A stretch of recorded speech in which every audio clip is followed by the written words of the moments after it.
Good morning, sir. Good morning. No. Now, in today's lecture, let us begin with the Q factor first. So yesterday we were discussing about this RLC circuit, and we have seen what is the resonance in RLC circuit. Let's quickly go through it one more time. So this is our RLC series circuit, and when condition occurs, like if you are continuing improving your frequency, like from 0 to infinite, if you move your frequency, in that case, at some point of time, your VL and VC will become equal, and at that time VL VC will be equal and will be opposite in like the vector sum of VL VC would result in 0. At that time the only current that is flowing in the circuit would be in phase with the voltage VR, or you can say V and I would be in phase. That's the condition of the resonance. Okay, so wait to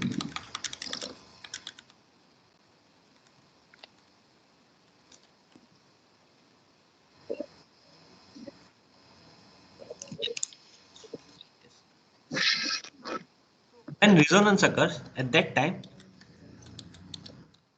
this thing happens. Yesterday I was trying to draw this graph, but this is a better representation. So when your Xc is greater than XL, okay, so your capacitive reactance is greater than your capacitive, inductive reactance. At that time, your this is the graph of capacitive. So this is the diagram. This is dotted line. On left hand side of this dotted line, the capacitive part is greater. On the right hand side, inductive part is greater. So if I plot a graph of frequency versus reactance, okay, so from where this graph will come, X is equal to 1 upon 2 pi fc and XL is equal to 2 pi fl. From that two equation I am plotting.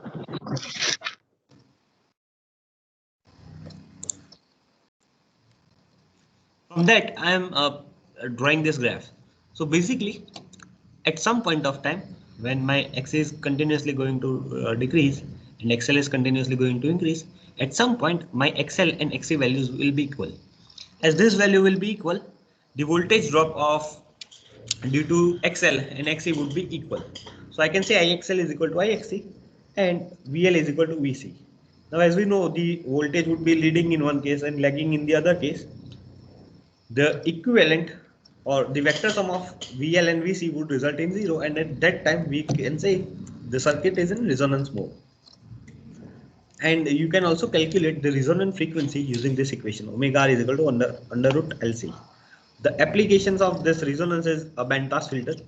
Okay, based on bandwidth, you can prepare a band pass filter. In last slide, I will show it to you like how band pass filter works, and that's the application of your resonance circuit. So this was the resonance curve we can say, and omega r is equal to 1 upon under root LC, or FR is equal to 1 upon 2 pi under root LC. That's the equation to find out the resonance frequency, or you can say angular resonance frequency. And at that time your Z will become under root R square plus X square, but as we know XL is equal to XC, XL minus XC or XC minus XL becomes 0. So only impedance of the circuit would be R. So at the time of resonance, maximum current will flow through the circuit.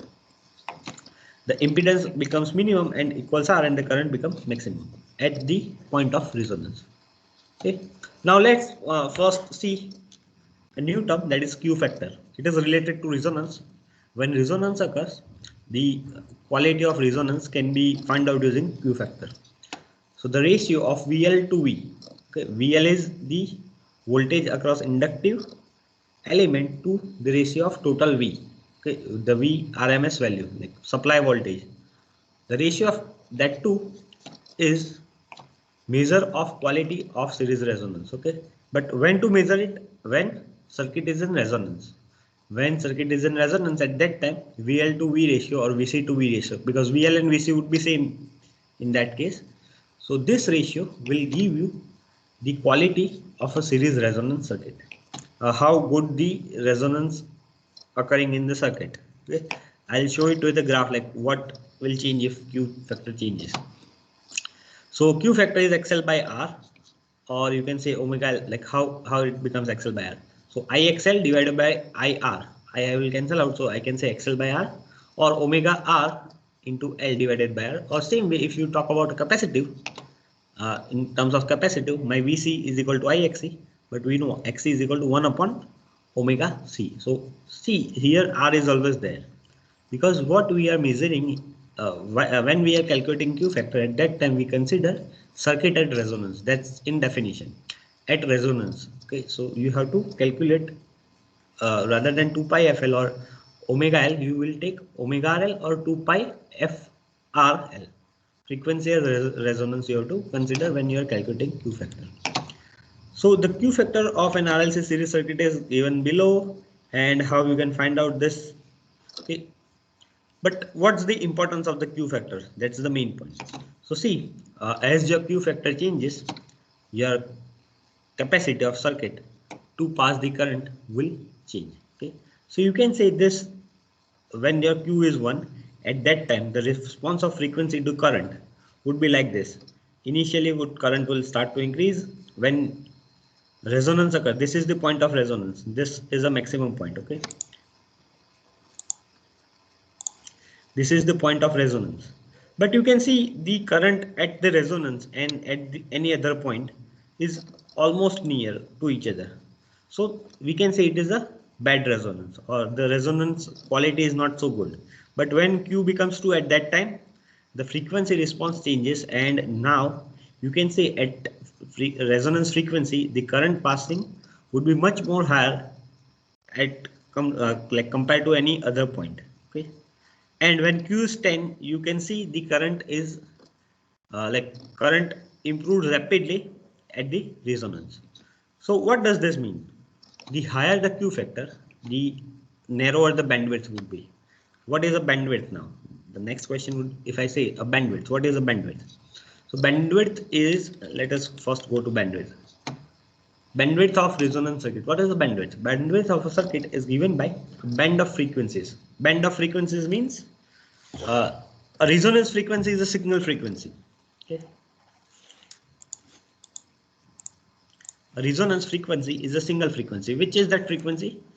It is this frequency occurring at exactly this point. Okay, we know it as a FR. Okay, but other than that, on left hand side as well as on right hand side, where the frequency is little bit lesser or a little bit higher compared to this one. Okay, so I can say FR minus 1 or FR plus 1. At that time, my response would be somewhere over here. Okay, again, VL and VC will not be equal in that case. Okay, it won't be this case, but it would be nearer, very near to each other. Like you cannot directly put an equal to, but you can say it's almost near to each other. And at that time also, either VL would be somewhat larger or VC would be somewhat larger than each other. So inductive and capacitive circuit natures would be there, but that effect would be so less that still the current would be higher. Okay, at this point you can see the current is higher compared to any of this point or any of this point. So there would be a nearer frequency where current can still pass. Okay, or you can say this is a band of frequencies. So all are the frequency from this point up to this point. This is the band of frequency, or for this representation we can say F1 to F2.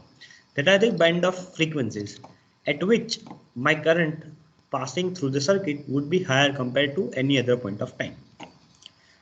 So in terms of definition, this point is exactly like what is F1 and what is F2 is exactly given. How it is given? The bandwidth of a circuit is given by the band of frequencies which lies between 2 points on either side of the resonance circuit. So this is resonance. On either side of the circuit, a point lies. Which point? Where your current falls to 1 upon root 2 of its maximum value, or you can say Im by root 2 current. Okay, so this is the point. This is I maximum when resonance occurs. But if the current is still Im by root 2, at that time, from this point up to this point. Okay, so what is my bandwidth? So bandwidth of frequency is starting from F1 up to F2 on this axis.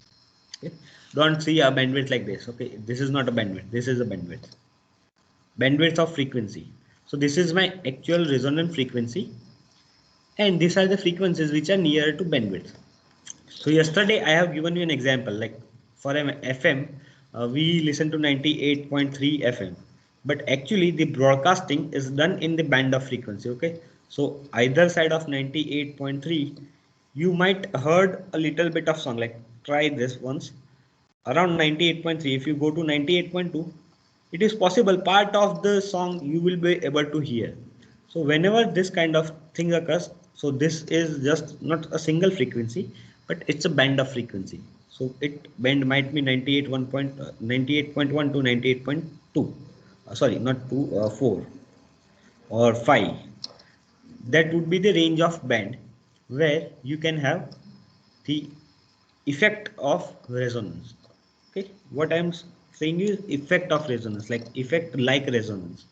So this is a bandwidth, and whenever you see a filter, whenever I say a filter is always based on this bandwidth. Okay, and we know that filter is bandwidth filter only. Like band pass filter are there, band block filter are there. What is a band pass filter?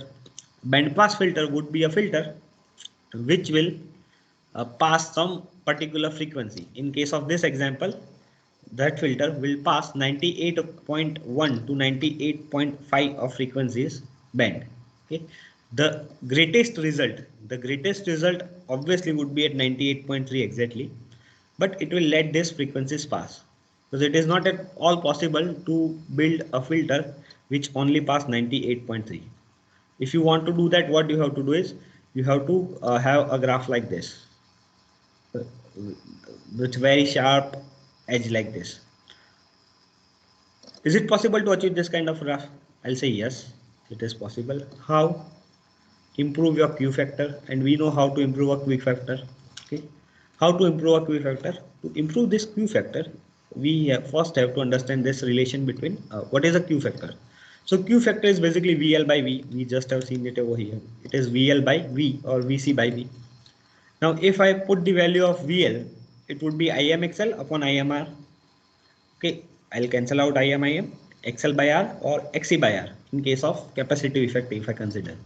Then I can put the values of frequency 2 pi FR into L. Okay, so I'm putting value of XL. Now if you look at this equation, this is omega R into L by R, or 1 upon omega R into C into R. Okay, omega R is resonance frequency, angular resonance frequency, and FR is resonance frequency. But when resonance occurs, at that time we know this condition occurs at a resonance where omega R is equal to under root LC. We have seen this yesterday. Or you can say omega R square is equal to 1 by LC. So if I take this value and if I put this value over here, we will get a new equation of Q factor, and that equation is 1 upon under root 1 upon under root LC into L by R, or okay, this is related to VL and this is related to VC.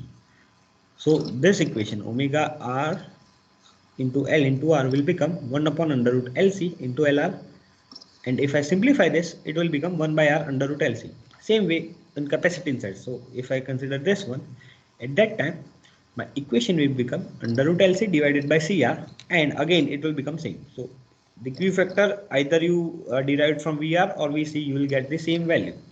So Q factor is 1 upon R into under root L by C. So is it possible to improve this band? Like, is it possible to have a graph like this? Yes, it is possible. How you can do it? By achieving higher Q factor. How to achieve a Q factor higher? Either you have to decrease resistance, decrease capacitance, or you have to increase inductor.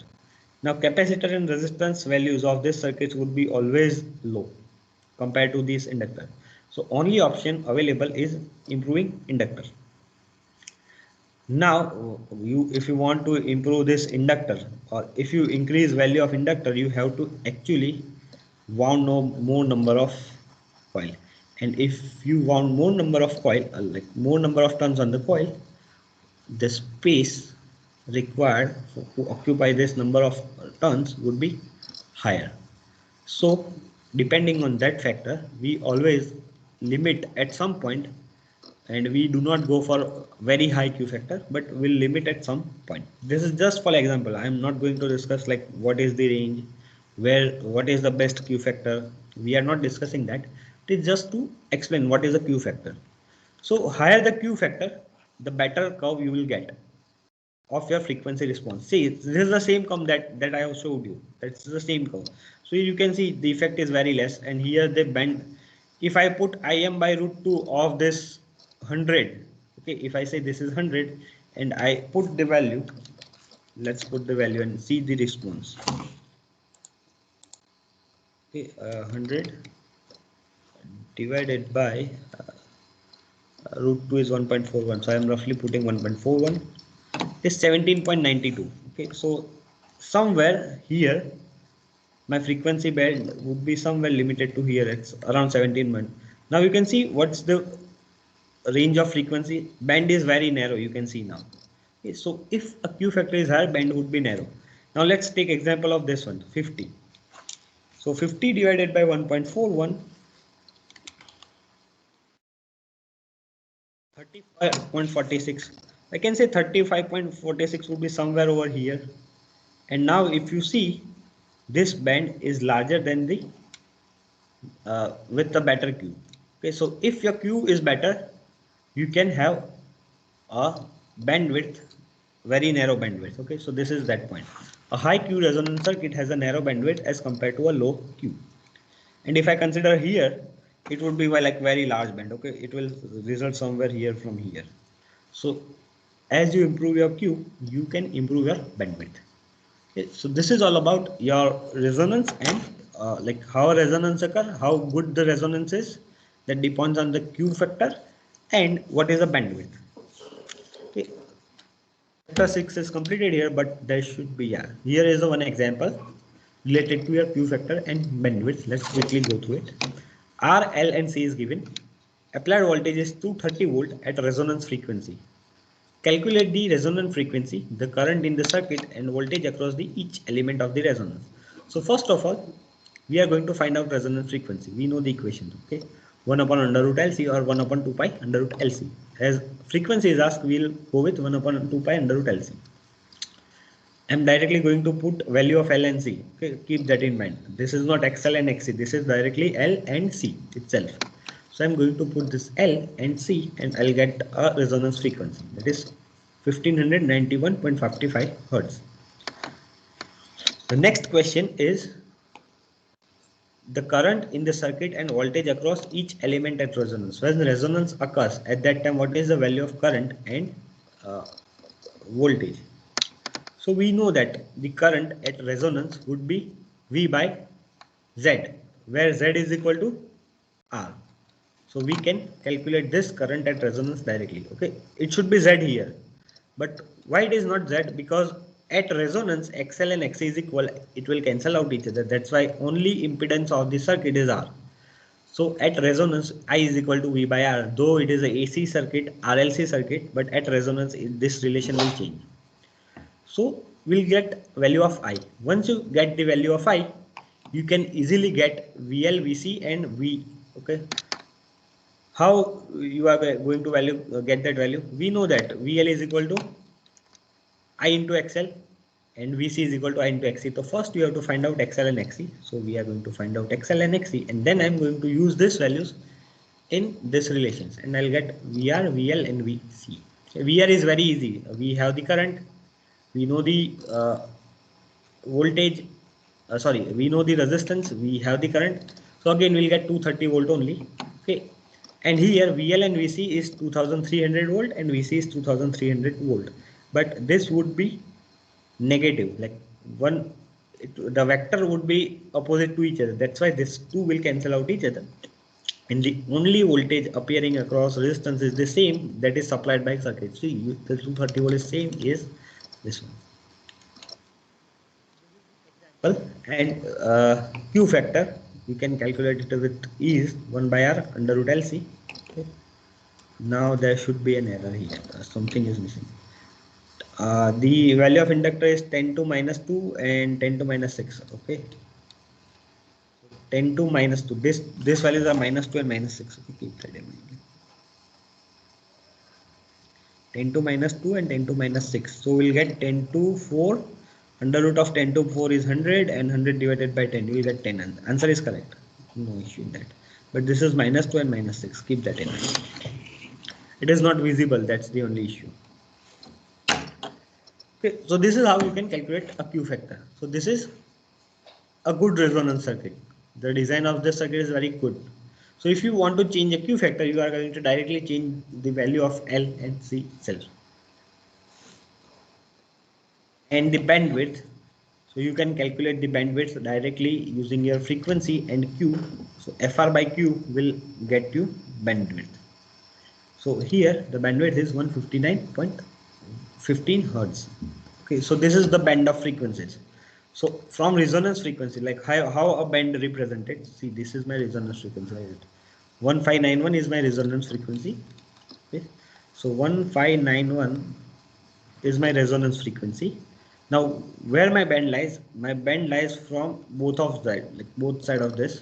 So 1591, let me have calculator. I'm just explaining this like for an understanding. 159 is the total size of band. Okay, the total size of this band is 159. But what are the frequencies that is covered inside this band? If you want to see this, what you have to do, 159 divided by 2, 79.5 on each side. So 1591 minus 79. I'm just roughly writing this figure, 1512. So my band will start with 1512 Hertz and it will last up to plus 1671. So this is the band of frequency. Starting from 1512 to 1671 is the band of frequencies. All of this frequency will be passed if I design a filter like this with a greater current. Okay, so this is sorry, repeat. See, what I have is the graph looks like this. Okay, this frequency is 1591 FR. Okay, now this is my resonance frequency. What is bandwidth? Bandwidth is the length of frequencies that is covered at Im by root 2 value. Now we know the size of this bandwidth, that is 159. Okay, my bandwidth is 159. Now this 159 is the range, like from this point, this is my center point and this is my total band. So I know my center point, it is at 1591. So actual my band is around this frequency 1591. So it would be on both the side of this. I know this is the center point. So what I'm going to do, I'm going to divide it by 2. I'll get somewhere around 79 was the number. 79. I will get 79. So this 79 frequencies from this side of value and as well as on this side of value. So what is this frequency now? So I can calculate starting from 1591 minus 79, that is 1512. Starting from 1512 up to my other value is 1671. Okay, 79 on this side. This is my size of band.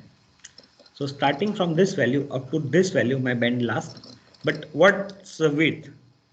This 159 is just the width of band. So if you say 159 is actually width of this band only and not the actual frequency. Okay, but actual frequencies of bandwidth will start from 1512 and it will last up to 1671. The difference between these two numbers would be 159. That's how a bandwidth is told. As I have given an example here. Okay, 98.3 on this side 0.2, on this side 0.2.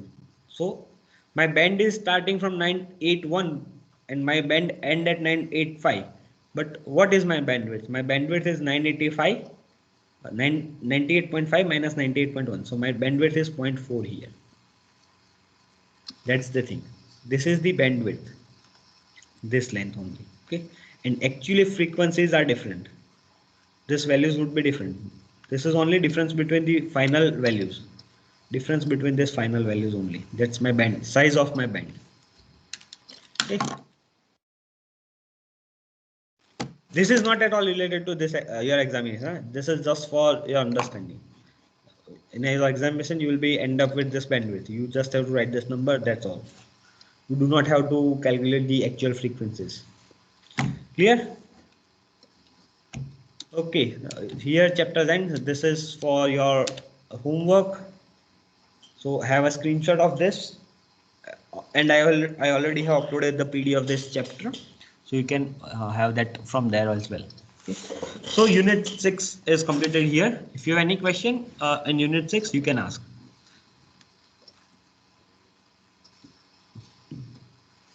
What we have covered in unit 6, let's quickly go through it.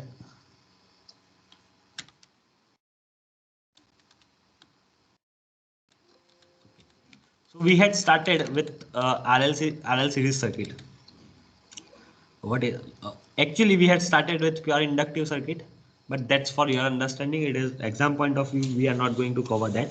So in exam, the purely inductive, purely capacitive, and purely resistive circuit won't be asked.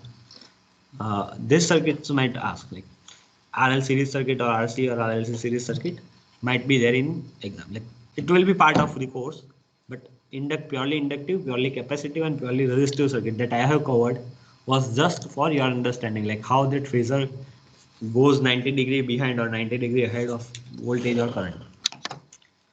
So we had started with RLC series circuit. In RL series circuit, what happens is this: your current would be here, and your VL. Okay, VL. What is VL? VL is the voltage across inductive element. Will be ahead of the current. Okay, so I can say I is lagging behind voltage. And if you take the resultant of resistive element and VL, you will get V somewhere over here, and we'll say this is a inductive kind of phasor. Okay, inductive nature of phasor, where your I is behind your resultant V. This is my resultant V and this is my I. So I have angle over here. This is known as phase angle. How to calculate different values using this? So this is just simple Pythagoras, and the other one is just the equation of triangle. If it is a right angle triangle, we know that how the cos phi, sin phi, and tan phi has been calculated. These are all that values, and the equation of current is Im sin omega t minus phi. Why minus phi? Because my voltage was Vm sin omega t and my current is lagging behind this voltage. Lagging behind means this is V and I is behind that. So I can say it is lagging behind my V. So whatever the equation of V, if I am taking this as a reference, the current equation would be omega t minus phi. So that's why that minus phi is there. Okay. This is the calculation of power, how the instantaneous power, and then there is the average power. Okay. Average power is not given in the PPT, but we have done that average power over, like how to calculate average power, 0 to 2 pi, integration over 0 to, so 1 by 2 pi, integration over 0 to 2 pi. This term will become 0 and only term remaining at the end would be this. So your final equation would be 1 upon 2 Vm Im cos phi, or you can say Vi cos phi as well, because Vm by root 2 and Im by root 2 is V and I, RMS values of voltage and current is. Then we have done this sum. This is yeah, this is the explanation. This is like, it is not given in the form of integration, but here it is given. Constant power is 1 by 2 Vm Im cos phi, whose average value over a cycle is the same, and the pulsating component would be 1 by 2 Vm Im cos 2 omega 2 minus phi, whose average value over one cycle would be 0, because it would be in positive as well as negative. So average power would be Vm Im cos phi divided by 2, and you can also represent as Vi cos phi. The power factor cos phi is R by Z, or you can say IR by IZ, or alternatively, see this equation we were using, P is equal to Vi cos phi. It is given over here. I can put value of cos phi as R by Z, and I can get I square R. Same way you can have the different equation with relation to V also. This is expected because power is consumed in the resistance only. Inductance does not consume the power. That's why this consumption of power. See, active power is the only power that can be consumed. Reactive power cannot be consumed. It just flows from one point to other point and comes back. Okay, it is related to this term. This is a reactive power, but it comes like average reactive power comes to 0. You will have an instantaneous value of reactive power, but average power is 0. That means it will flow first and then it returns. But in case of your active power, it does not return. It will be consumed by resistive element. Okay. So this is expected because power is consumed in resistance only. That's why we say P is equal to I square R. So whenever you are like asked active power can be consumed. Like it will always be consumed. That's the only element of the power that will be consumed. Reactive power only transfer from one point to another point and then returns. And apparent power is the combination of both. So this is the average power. So this is the graph of VI cos phi. You will see this never goes to negative part. Okay, this will always be in positive. This is though this is somewhat negative, but the overall effect, overall average power is this graph. Okay, this line represent VI cos phi. Otherwise, instantaneous value. See, these are the instantaneous value. It will goes to positive, then it will goes to negative over here. You can see a negative over here. Okay, these are the impedance triangle. Not going into that. Then this is active, reactive, and apparent power. Okay, we have done this. Apparent power is the power, or you can say true power, that is V into I. In there are two parts of V into I: VI cos phi and VI sin phi. VI cos phi is true power, active power we say, which can be consumed, and reactive power is this component which will not be consumed, but it will travel from one end to other end and returns back at the end. The true power is measured in watt. Okay, keep that in mind. If something is given in watt, you have to use VI cos phi equation or I square R. But if reactive power is given, then equation would be different, and this unit would be different. It would be in kVAR or VAR. So reactive power, the power consumed in LC is 0 because all the power received from source in one quarter cycle is returned to the source in next quarter cycle. This circulating power is called reactive power. Okay, so it is VI sin phi. To find out the instantaneous value, you can use this equation. Q is equal to VI sin phi. It is measured in volt ampere. The component I sin phi is called the reactive component and contributes to reactive power. It does no useful work in the circuit and mainly flows back and forth in both direction in the circuit. Wattmeter does not measure the reactive power. Then this is a power triangle. That's the same triangle that we have seen earlier. From this you can find out the power factor. Now what is a power factor? That's the next question. Power factor is the measure of quality of power. So if power factor is 1, whatever apparent power is there will be consumed as active power. Whatever apparent power is there is active power. We can say if power factor is 1.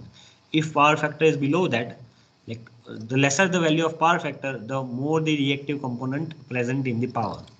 Okay, so for an example here only. See, as this phi tends to 0, like tends to 0 means if my graph looks like this, that means the reactive component, this is my reactive component, is very less compared to active. See, this is the active part, true power. But here in this example only, you can see this is the true power or active power and this is the size of reactive power. But if my phi still increases like this, in that case what will happen? My active power becomes only this much and reactive this. So as your cos phi is high, let us say is high, good power or active power is more in the circuit. Active power, why is it happening? Active power is more, and if your cos phi is less, that means bad power we can say, or low quality power, not bad, like quality is low, and reactive power would be more in this case. Okay, generally as an electrical engineer, we try to maintain power factor somewhere around 0.85 to 1. To make it 1 is very difficult. Okay, you can have 0.97 and 98. That's very good power factor.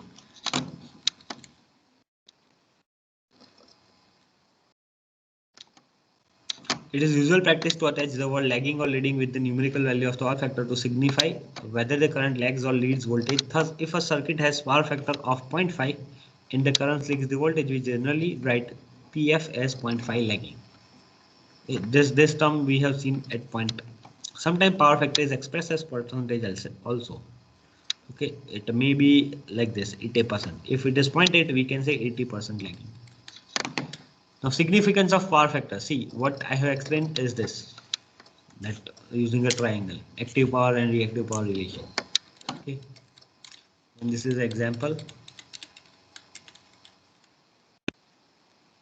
Then we have covered the capacitive part, RC series circuit. Here, the current would be leading the voltage. So if you have a current phasor like this, your voltage would be downwards. So your overall diagram would have the voltage in fourth quarter. Otherwise, all the equation remains same. Okay, the only thing that changes is XL over here, and the equation becomes omega t plus phi. Why omega t plus phi? Because your equation of this voltage is Vm sin omega t. So this V is actually my Vm sin omega t, and I is leading that. So omega t plus phi. Okay, I always go in anti-clockwise. So this is plus phi.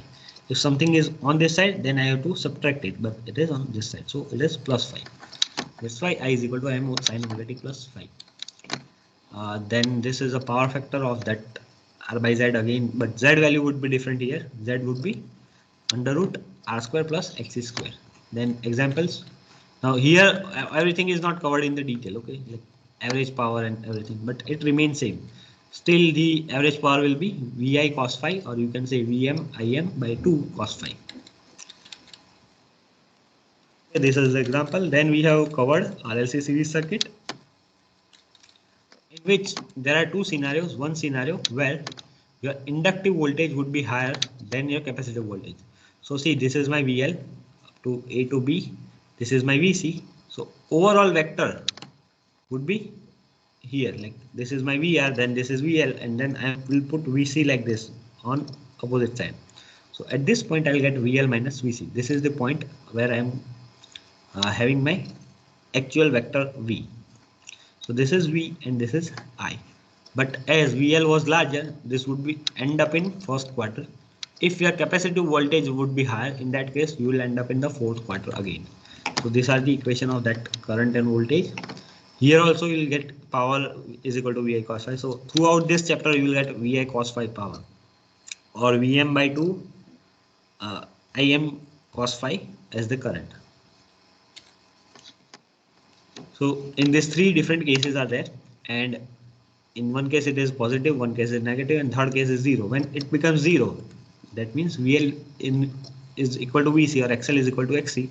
At that time resonance occurs, and this resonance is explained in today's lecture. Okay, resonance in the AC circuit, where your VL and VC are same. Okay, that's all about unit 6. If you have any question, you can ask.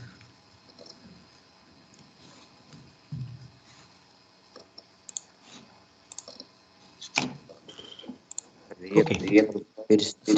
Sorry, I didn't get your question. Reactive power. I am not able to like clearly heard you. Can you repeat, or can you type the question? Okay.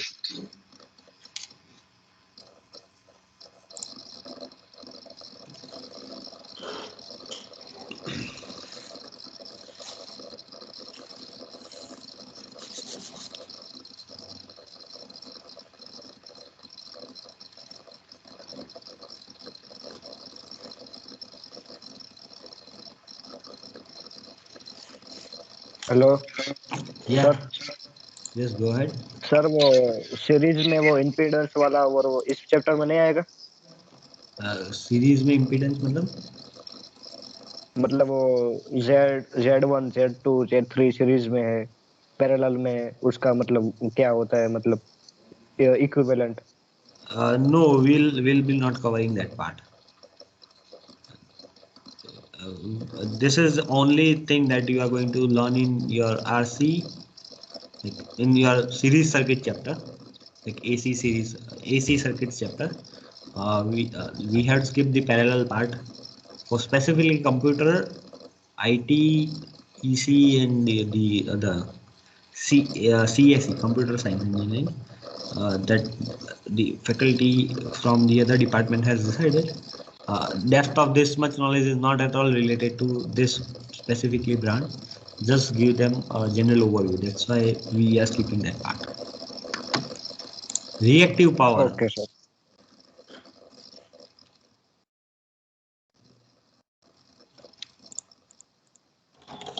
See, first of all, understand what's reactive power. See, whenever you have a power triangle, your power triangle looks like this. And this is my S, or you can say this is apparent power. There would be active power and there would be reactive power. This is my active power. And this is my reactive power. Now, if you try to draw, if you try to draw the power, this is my power triangle and this is my phi. Okay. Now, what happens is active power will be consumed. How it is consumed? So we know that Vi cos phi is the equation, and if you put this value, you get one equation, that is I square R. So this active power will be consumed in resistive element. Now then, when this Vi sin phi is helpful, so Vi sin phi is actually related to the two element, and that is L and C. There is inductive and capacitive element. So what happens whenever there is a power transfer in this element? If you try to plot the graph of this thing, you will see this kind of graph. What does this mean? This means first power has been transferred in one direction, okay, and then power has been transferred in other direction. So if you take the total sum of this power transfer during this one cycle, this is one cycle time, you will find out first power flow in one direction and then it has in return, and the values are also same. That means the average power or the total power transfer during this whole time, if you take the average power of that, you will get 0. Instantaneous power is there. See, this is instantaneous values. These are all the instantaneous values. Instantaneous power is there. But if you take the average sum of that values, you will get a 0. And that's the point where reactive power fails. Like, then where is it going? It is going nowhere. It is first being consumed and then it is returned. It is generated back by the device that is consuming it. For an example, if there is an inductor like this, and if you supply a positive cycle in inductor, what it will do? It will generate its own EMF. It will try to generate its own EMF. But see, the voltage is changing. That means this changing EMF would be there. Okay, so changing magnetic field will be generated, and then during the negative cycle, this energy that has been generated will be released back. So first, to generate this energy, it has consumed the power in this way, and then in the negative cycle, it is releasing back the energy. How it is releasing back? When it try to go in negative cycle, it will resist. It will resist to go in negative cycle. So at that time, this is actually not at all consuming. It is going giving it back. So actually, the energy is first consumed inside the L and C, either to generate static field or magnetic field, and then it is released back during the negative cycle. That's how reactive power works. So actually, it is never useful. So the same example I have given over here. See, if you have a car like this, and if child is pulling this car, if it is pulling this car in this direction, then 100% of his force would be converted in this movement. But if a child is pulling a car like this, okay, subject to that the railing is there and this car not go in this direction, subject to that thing, if you try to pull in this way, what will happen? The actual amount of work done in this direction is only part of the total work, and the other work is waste of this. So if a pulling like this in this way, what will happen? Only part of my force is used. This is active element, which will move the car in horizontal direction, but this is not at all useful. This is not at all useful. This energy that has been consumed in this direction is useless. Okay, it is never going. It is never consumed. And as I try to move this point like this, the pulling point in this direction, what will happen at some point of time? I might be pulling like this. At that time, the actual work is very less, and the reactive work. This I can say this is a reactive work, not useful work. This is very large. This is large work. But on this side, I have only done this amount of force is given. So horizontal movement will be very less. Same way, well, there are so many like examples to give this to understand this, but we can never compare. Like you can compare active power with this analogies, but reactive power is not comparable. For here also, you cannot seeing the power coming inside and then going back. It is not happening over here. Okay? Here it's just not useful. But here actually this thing happens. Element charges first and then discharges back. It goes like energy is stored and then energy is back released. That's why the average power would become 0. Okay. Any other question? No, sir. Okay. Then we'll stop for this like unit 6 here, and we can start unit 7, but it's already 12:10, so we'll start the unit 7 next class. Probably 1 or 1.5 lecture would be required to unit 7, and then we'll move to the electronics part that are like quite useful for your future as well. Okay, so we'll stop here. If you have any question, you can ask or you can leave. Thank you.